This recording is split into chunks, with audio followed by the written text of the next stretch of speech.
Hey guys, here we are live at our very first Stump the Strategist webinar, something we'll be running every 2 weeks over the next few weeks. I'm Adam Long, I'm the General Manager at Step Change Marketing. And I'm Jeff Cooper. So together today we'll be asking your chewiest and crunchiest marketing problems and then answering them live in 9 minutes. Now, some of you might be familiar with the Stump the Strategist format already. We often see us live at conferences or at events taking any question on marketing and communications. Here's how it works. We're going to take your questions live, and there's two ways that you can ask questions. You can use the questions panel, which is on your control panel using the GoToMeeting, or you can email us at You can email us at stumpme@stepchangemarketing.com. That'll go through to the very lovely Dave who's sitting off screen. We'll be able to answer your question live. So we're going to take any question on marketing, communications or sales. They're all the same sides of the same coin. Look, then we're going to put 9 minutes up on the clock here. In 9 minutes, we're going to build you a strategy live to answer that. Now, we've done this for hundreds of companies in the past. Some have said it's a little bit like walking that fine line between bravery and stupidity. Nice. And frankly, we're never sure which side of that we're going to land on. Now, at the end of each question, everyone online will have the opportunity to vote whether we were stumped, whether didn't get there in 9 minutes, or whether we were passed. There was something useful, there was something valuable in that strategy. So, there's good news and there's bad news. It's always that way. Out there, I know you're just wondering, geez, just don't worry about the good news, just tell me the bad news, just tell me the bad news. Bad news is, we don't know your business. We're hearing about your business for the first time on Stump the Strategist. So, here's the good news. We know a stack about marketing, digital strategy, working online, communications and marketing. So we're going to put that together in a way that you can start to run with it straight away. And our intent today is that every single person watching leaves with an opportunity or a tactic that you can get started in your business. So we'll just wait a couple more minutes for questions to come through, and then we'll go live to our very first one and start the clock. If at the end of today you've got more questions, you want to know just a little bit about something that Jeff Cooper or myself talked about, you can always get in touch with us. That's stumpme@stepchangemarketing.com, and we'll be able to get back to you and explore it a little bit further. Nice. So, to our lovely assistant Dave off screen, are we ready with the first question yet? First question here? Yep, great. So, first question is from Lawrence Crew at Customer Experience in Sydney. So, it says Customer Experience is a consulting firm. We specialist in consulting services against a venerable global competitor.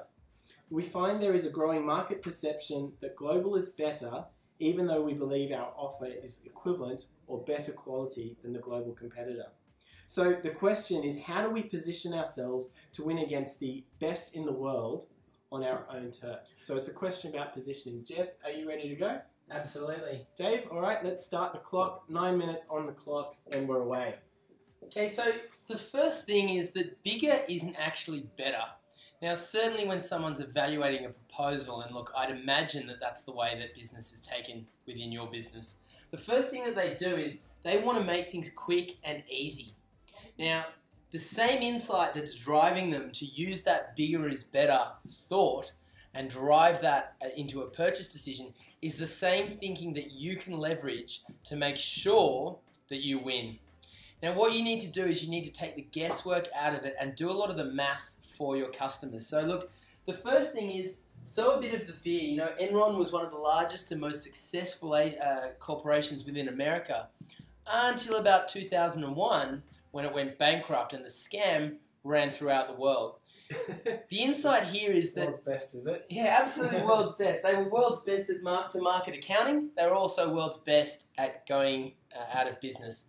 Now, the reality is that we've learned a lot of lessons of big business not necessarily being the best and safest bet. How this comes to life tactically, I want to talk to you about a tool we built for a client called Paper Cuts.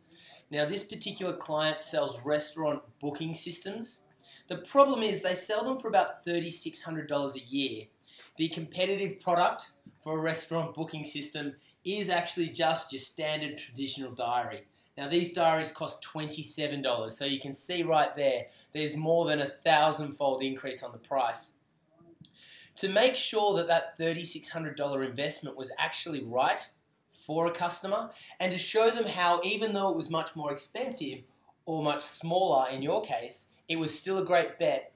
What we did is we went through the pain points of that particular system, the traditional diary, and then we went through to add up the rational and emotional costs that go with that throughout the year. So you can imagine questions like, what happens if your most valuable customer comes into your restaurant and for whatever reason the diary's been lost and you don't recognize them? What happens if for whatever reason there's some bookings that come in a flurry in the afternoon and the seating plan isn't optimized for that evening, meaning that there's a lot of shuffling and moving around that's needed to be done, and also that you don't make as much money per table. The point is that Paper Cuts worked by displaying the industry averages of all of these pain points and calculations in a formula in one column. And then right next to that, it let the client say, is that the same for my business, or should I challenge the salesperson and refine that calculation? Something wonderful happens when you do that. They either accept that these costs are real and have a real dollar value that's a lot higher than the $3,600, or conversely, they help you build that cost up. You need to do the same with your consultancy. You've got big versus small. You've got obvious upsides and downsides for both of them. Walk through, build this list of pain points, and start to put a framework around estimating the rational, financial, as well as the emotional costs of that. Take your clients through it and prove to them that doing business with anyone else just isn't financially prudent, and it's going to be a headache for them. So I want to go back to the messaging for a minute, because there's something very interesting there for you in particular about why people are talking about global, why they're suggesting I need to go global, it's all about global. And what global comes down to is this sense of risk. I'm going global because they're big, and if they're big, they must be good and they must be safe. The alternative is to start to spin it the other way and make the smart decision, not about minimizing the risk by going big, but to actually be the specialists against the global competitor. And the way you get there is using what they call niche marketing, which is inch wide, mile deep. Too often these global competitors try to do all things for everyone, and they end up doing nothing well for, well, anybody. So you want to pick what's the smallest niche that you can play in, where you can be the absolute most deepest in relevance to. You want to be creating your category so that you're either number 1, number 2, or number 3 in it, because everyone else, well, who cares? Now, the alternative to this is to try and match what these global companies tend to do. And you often see global consulting firms do it. And you know what? You also see your regular everyday printer. You walk by and they give you what we call the more shit than a show bag approach. They try and tell you everything that they do. They say, oh, look, we do business cards, and we do placemats, and we do website design, we do graphic design. And the trouble is, the more things you tell to your customer, the more things you suggest to your client, the less they're actually remembering. So you want to pick one thing and actually elevate it. Now, what you want to do is also stay away from the generic, because in the question here, I can see that you've mentioned we have equal or better quality against these competitors. And the real question is, well, what does quality mean? When you look across what every business in Australia is using to describe their business, 9 out of 10 of them are saying, yeah, we have quality products and services. We have experienced staff. We've been around since 1972, so you know you can rely on us. Look, these same things come up over and over again, and you really need to define what is quality and actually be able to measure it. Because what's missing in messaging too often is the because, the reason to believe. There's magic in that word because. And you want to say, we have better quality because, and map out a process. We'll put in a guarantee to take away the risk. One example of a guarantee is one we use at Step Change. So those of you who've worked with us before know that we have a no result, no invoice policy. Now, that means that when we work with someone for the first time, we've just taken the risk off the table right from the start. And if the reason your clients are going with these global players because they're avoiding risk, you've got to put a guarantee in place to take away the risk. So Nice, that's really good. Thank you, Jeff. Nice. Yeah, turns out he likes me. So what you need to do across the messaging is make sure that you're really focused against inch wide, mile deep. Stay away from the generic and actually take the risk off the table against the global players. So I just went through, I've recommended that you have a look at the pain points and also add what Adam said about the risks to that. I just ran through a number of pain points that came to mind. You'll probably be able to get 30 or 40 of these down before you rank them and really understand what are the top ones for your customers. Some of them are going to make a lot of sense to you. In fact, you'll say these phrases as you sell. What I doubt you're actually doing is building that pain through rationally and emotionally for your customers during the sale. So for instance, the global guys are one size fits all. We're much more flexible. We have local knowledge and we understand our market. We don't have to have all the overheads of the large guys. In fact, we build specific teams for you. You know, the old pain that with the big guys, the partner comes in, takes you to lunch, wines you and dines you, sells you something and then disappears. That one's really good because people see this time and time again with these bigger players when the senior guy disappears. So one of the accounting firms we work with developed a guarantee, which is called the grown-up guarantee, which is we guarantee once you start working with us, we're not going to palm you off to the work experience kid or the kid fresh out of uni. You're actually going to work with senior people every step of the way. And for them, this mid-sized accounting firm, that was a great positioner against the PwC, Ernst & Young, Deloitte of the world, where that is a genuine problem. Yeah, exactly right. So you might have messaging around sticking around, or you might look at the turnover of your organisation. Now, I know what you're saying, Lawrence. You're sitting there going, of course, that stuff's so obvious. We talk about that, it turns up in criteria. We use that in our sales messages. And of course, as a great consultant, I'm sure that you do all of that. What you might not be doing is really understanding the pain for them. So making sure that you've ranked it by what's important to them. So of all of the pain points, what's number one, what's number two, what's number three. But then also actually adding a cost to that. So you might say to them, look, last time you had worked with a consultant that had a high turnover and people changed during the project, what sort of problems did that actually create for you? And you might say to your customer, you know what, given those sorts of problems, how long do you actually think and how much money do you think it actually took to correct them? It's in doing that and building the case that you create your value. All right, so to wrap it all up, Lawrence, your question was about how do we position against a global firm and show our value locally? And the way you need to do it is starting off entirely with positioning. Make sure your messaging is right, that you're not falling into the trap of the generic of just saying we're quality, they're quality, can't weigh it up, make sure you can actually measure it. Put a guarantee to make sure the risk goes away. If people are going for global companies because of risk, you want to take that off the table entirely. You want to help them do the maths and match your messaging to their pain points. Jeff went through some great ones here that people just know from working with consulting services. They come up time and time again. Missed it. And train your customers to recognize their value. Nice. So there it is, 9 minutes. Geez, we're going to need a new one of those. It's blown up again. Lawrence, thank you very much for your question. Now, everyone watching today, you will now get a chance to vote on whether we were stumped or whether we were passed. So a question is going to come up on your screen in just a moment. So be honest. We want the honest results. We can take it. We can take it, so be honest. So we want to know, was there value in that? Did we hit the nail on the head? Have we passed or did we fall in a ditch? Talking out of our rear ends didn't want to happen. So we'll give it just a moment for that to come up. And it looks like the news is good. Hey, it's a majority pass. Fantastic, thank you very much. And I think if I just look closely, it was an 80% pass. Someone out there in the digital world gave us a 14% vote fail. So thank you very much for that. We asked for honesty and you gave it to us. And if you'd like to follow up on any of the things that we've talked about so far, you can get in touch with us down the track, or you can email your questions to us now at stumpme@stepchangemarketing.com. Now, Yes. We've only got time for one more question today. Good news is we'll actually be running this again. The next one is coming up on November the 5th, and you can add your question and get it picked up then. Or if you don't make it then, we're going to do something which is a little bit foolhardy, but actually do something we hope might blow the doors off. We're going to do on the 13th and 14th of November a Stump the Strategist marathon. We are going to take 100 questions on marketing and communications, and in 24 hours, non-stop, answer 100 marketing questions, 100 strategies in 24 hours. I'd like to see McKinsey do that for less than $1 million, eh? So we'll take the next question now. Dave, are we ready with the next one? Yep. Great. So we'll go up to the next one, which is from Ken Siegel at Siegel's Jewellery in California. And Ken's question is,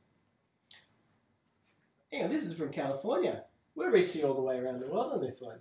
Well, you know, free marketing advice, it's got value in California and Australia. Fair enough. So the question from Ken Siegel at Siegel's Jewellery in California is this. I have $6,000 to invest in promotion. I'm already buying out a magazine front cover for $2,000. How do I invest the other $4,000? 50% of my business comes from locals, and 50% from tourists that walk by. So we've got a retail store here, Jeff.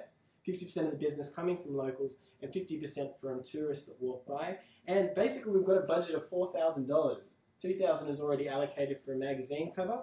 Let's get the clock ready, and Jeff, when you're ready, we'll be off and away. So, wait for it, wait for it.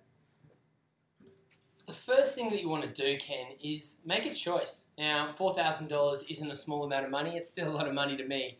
But in the marketing sense, it can be really struggle to make that go to two audiences. So the first thing that you want to do is decide whether it's those locals that you're talking to, or actually it is the walk-by traffic and the international tourists. I can help you a little bit with that, Ken. The tourists have very different marketing channels. The ones that happen before they get to you are quite expensive.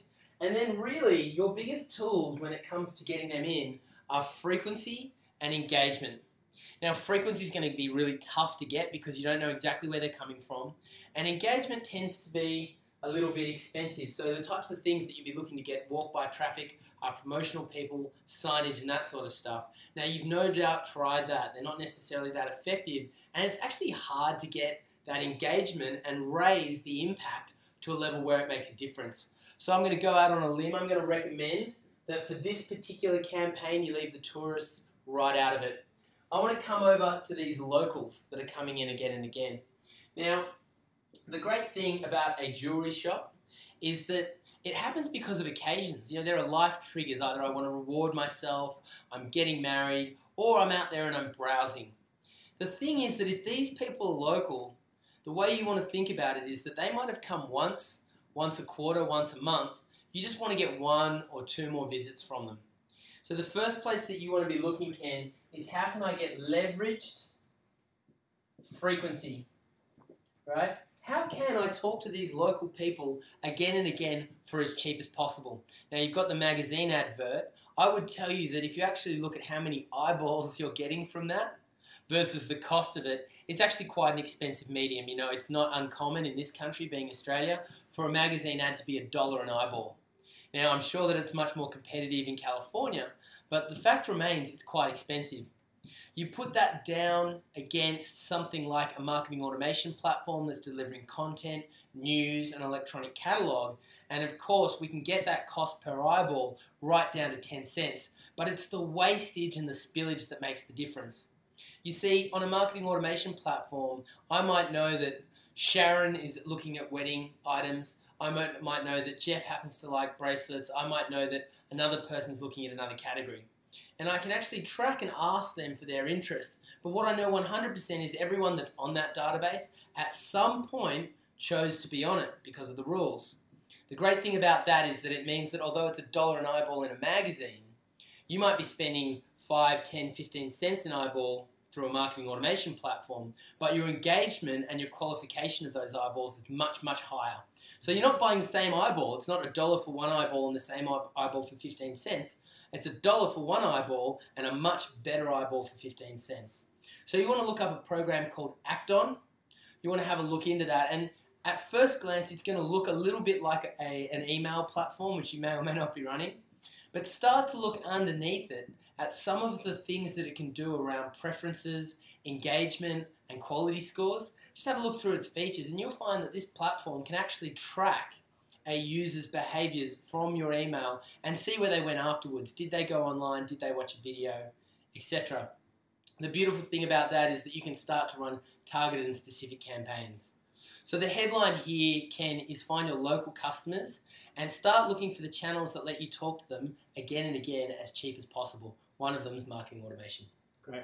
So with 5 minutes and 11 seconds to go on the clock, where I want to start with is actually, you know, if you've got a 4K budget, can you hold on to that a little bit more? There's things you can do before you even go and spend money. And it starts with leveraging the channels that you already own. Because there's 3 types of channels, right? There's things that you own. They're the things that you control. That's your website. That's your storefront. That's what happens inside your store. There's things that you earn.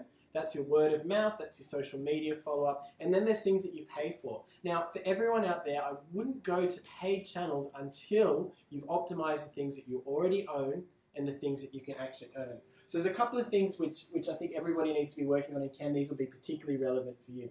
So the first one is you want to be tracking the Net Promoter Score of every customer that comes in. Ask them, out of 10, how likely are you to recommend us to someone else? Now, if they give you a 9 or a 10, ask them to recommend you to someone else. They're actually happy enough and they'll do it. This is how you can power up word of mouth. And once you've powered it, you want to be rewarding people for doing it. Send them, hey, we had someone in our store. They said that you came in, bought something last week and then referred us in. Here's some movie tickets. We wanted to say thank you. You'd want to be looking at timed reminders. Now, jewelry is an occasional gift, as in there's a trigger, there's an occasion that people are buying for it. So if somebody is buying a birthday present this year, well, guess what? That person's got a birthday next year as well. You want to be sending an automated reminder email a couple of weeks in advance to make sure you're capturing that. Anniversaries, birthdays, special occasions, you want to be getting in there for all of them. Now, the second thing I want to talk about is joint venture and partnerships, because there's some good news here, which is that there are other people in your area that are having the same trouble that you are, which is how do I get people to come into my store? So the first thing you want to know is how far are people actually coming to your store? Start getting their addresses or postcards as part of the invoicing process, the receipt process at checkout. You want to work out what's the radius in their area that they're willing to travel to get to you. And within that radius, this is meant to look like Google Maps. I hope it does at home. You know, some streets. This is, that's terrible. Yeah. You want to work out within that radius who around hairdressers, accountants, beauty spas, chemists, who else is trying to get people in their stores. And you want to do a deal with them, a partnership that actually gets you to value exchange. So you might agree with a beauty spa, for example, that if someone comes into a beauty spa, every time they do, they get a special voucher for a half-hour consultation about matching earrings to their eye colour.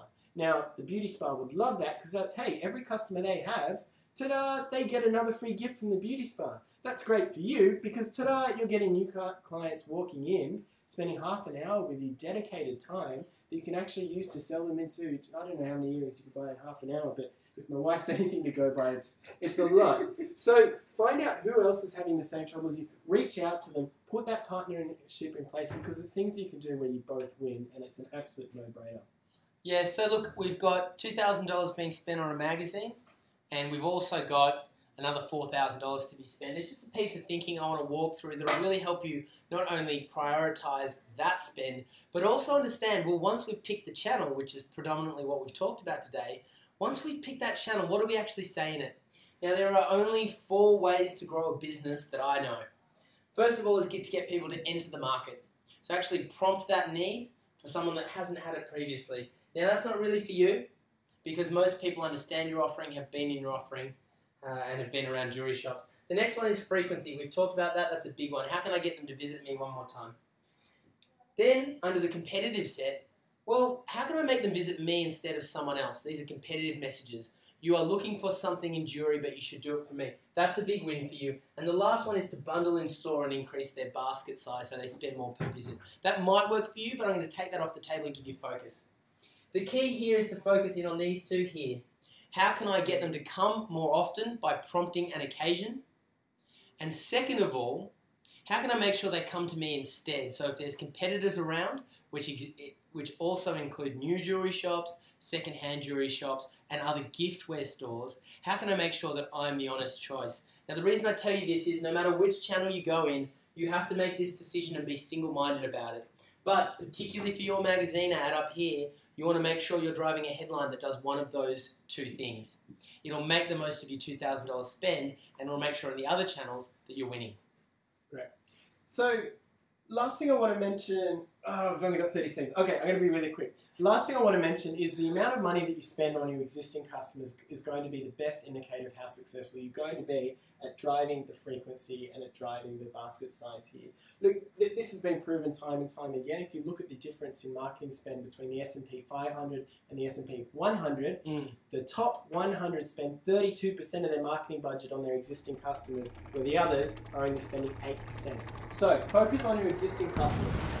It's gone off again. Let's bring it home. Focus on the things that you own first, the media that you own second, and then look at paid as a final final step in the process. Look for the partners that are going to get you traction, where you can do a value exchange and a deal. Of all the things that you could be doing, make sure you're focusing on frequency and you're focusing on the basket size here. Keep your spend on your locals, the ones who are going to come back time and time again and be your higher value customers. And with that, we'll call it a wrap. All right. Ken, Wow. thank you very much for your question and for tuning in from California. That's much appreciated. So that was the question was, I've got $6,000 in my budget, $2,000 allocated to a magazine cover. How do I spend the other $4,000? We'll give you the chance now to vote once again, whether we were stumped or passed. This is the high wire part of the act. This is where we never know which side of the line we're going to fall. So just vote on your screens now.